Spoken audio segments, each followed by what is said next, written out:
आइए हम लोग बात करते हैं माँ के सातवें रूप की। जी हाँ, माँ के सातवां रूप माँ के कालरात्रि रूप की बात करती है। ये देखने में इनका जो ये स्वरूप है, माँ का ये स्वरूप बड़ा भयावक है।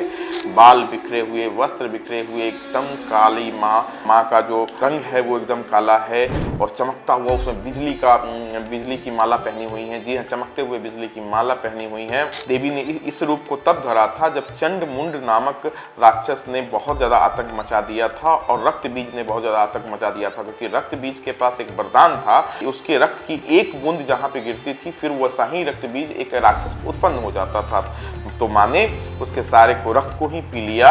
उनके हाथ में जो है ना लोहे का कांटा भी है, वो काटने वाला अस्त्र भी है, तो वो बहुत प्रचंड रूप में है। आपके जीवन में बहुत बड़ी कठिनाई आ गई है और आपके जीवन में आप निकल ही नहीं पा रहे हैं। कोई दुश्मन आपके ऊपर एकदम हावी सा हो गया है, आप उसको जितनी बार उससे निकलना चाहते हैं या उसको मात देना चाहते हैं या उससे आगे निकलना चाहते हैं, वो आपको बार बार मात दे रहा है।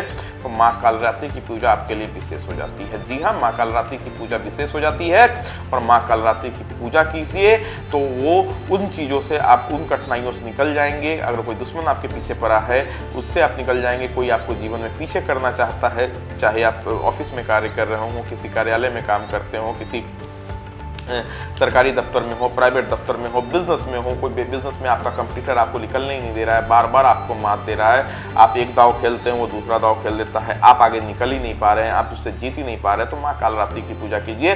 माँ कालरात्रि आपको अगर आशीर्वाद दे दी तो आप विजय प्राप्त होंगे और जो हर बार आपको पराजित कर दे रहा है अब आपको पराजित नहीं कर पाएगा।